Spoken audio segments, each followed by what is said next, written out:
A Drink with the Hurricane, the home care sales and marketing talk show that discusses all things growing your home care business. The median caregiver acquisition cost, it changes based on the number of caregivers that you employ. The more caregivers you employ, the less it costs you.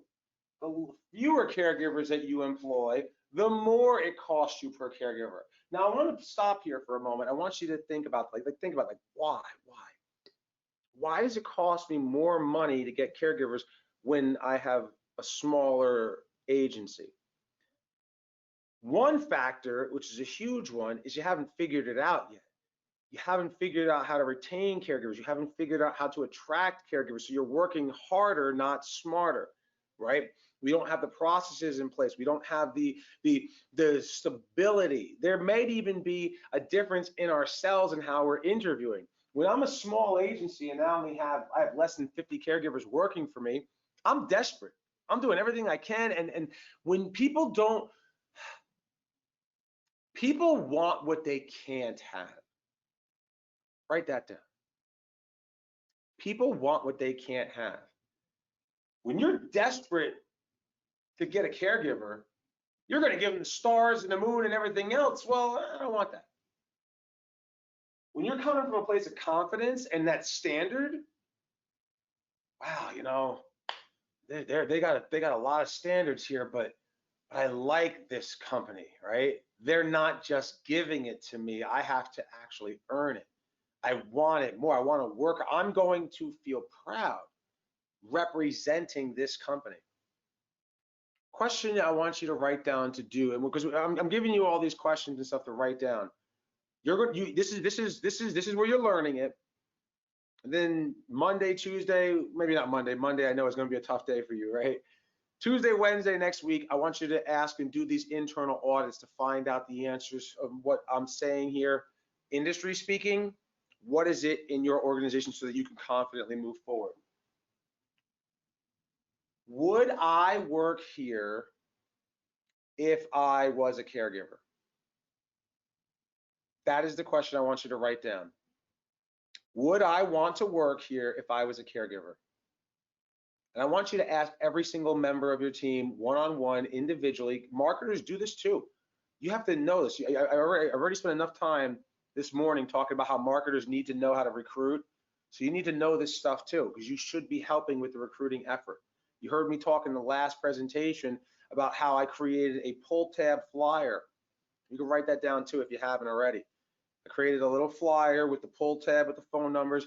It's old school, but there's no school like the old school, right? And so I used to have this flyer and I knew where my caregivers lived, right? Because caregivers, birds of a feather flock together.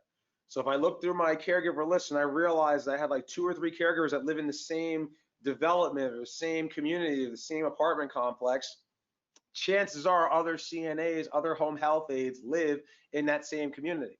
So I would go to that community and I would put my flyers on the mailboxes or in the laundry rooms of those apartment complexes. I would find laundry mats near apartment complexes and I would flyer those. I would find bus stops and terminals near those complexes and I would flyer those. I would go to the supermarkets and the convenience stores near those and ask if they have a community board and I would flyer those. Marketing representative, I did that, not my recruiter, not somebody else. I did that to help get more people to come in. And every single time I did it, we always got 2 or 3 phone calls right away because someone saw it. As a matter of fact, the funniest thing is when I was in one of the complexes, there's a complex in Sayreville, New Jersey called Winding Woods.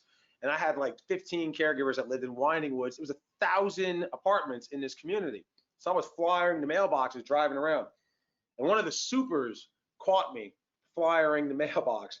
And he's like, "What are you doing?" And come on, I'm Steve the Hurricane, right? So I put a positive spin on it. So I said to him, I was like, I am putting out flyers for employment.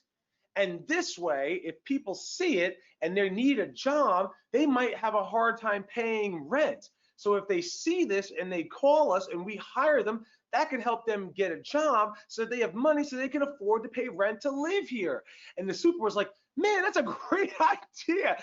Can I help you? And he took some of the flyers and we went around and we put them all over the entire complex. I was like, dodged a bullet, right? So like, there you go, right? I just gave you a fantastic idea that you could do it, even how to get out of trouble, right? If somebody yells at you, right?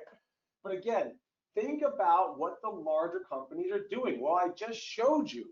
They have stricter processes. They have higher expectations for the caregiver, but as a result, it costs them a lot less than it does for the people who are desperate, who need it the most. Because here, we're not going to just give you a job at Care Choice. You got to be the right person, and we stick to it. And I'll give you another example of how this works. Right? Think about the mindset. Remember I said flipping the table? It's a buyer's market from the caregiver's perspective. We need to make it a seller's market. Think about luxury cars, right? I talk about my M3, my BMW. I have a $100,000 Lincoln Navigator, right? These are beautiful cars. Do you think BMW is going to lower the price of their vehicles because people can't afford it? Because nobody's going to come in here, whatever? No. When you walk in there and you walk in and they sit down and they go, boom, okay, this car's going to cost you $1,000 a month, right? That's what they're going to say. This car's going to cost you $1,000 a month. And you're like, well, could you do any better on the price? Their response is, this is a BMW. That's their response. That is their response. And they hold to it. You want to be the BMW, even if your business is smaller. You have to act as if, and you have to set the standard.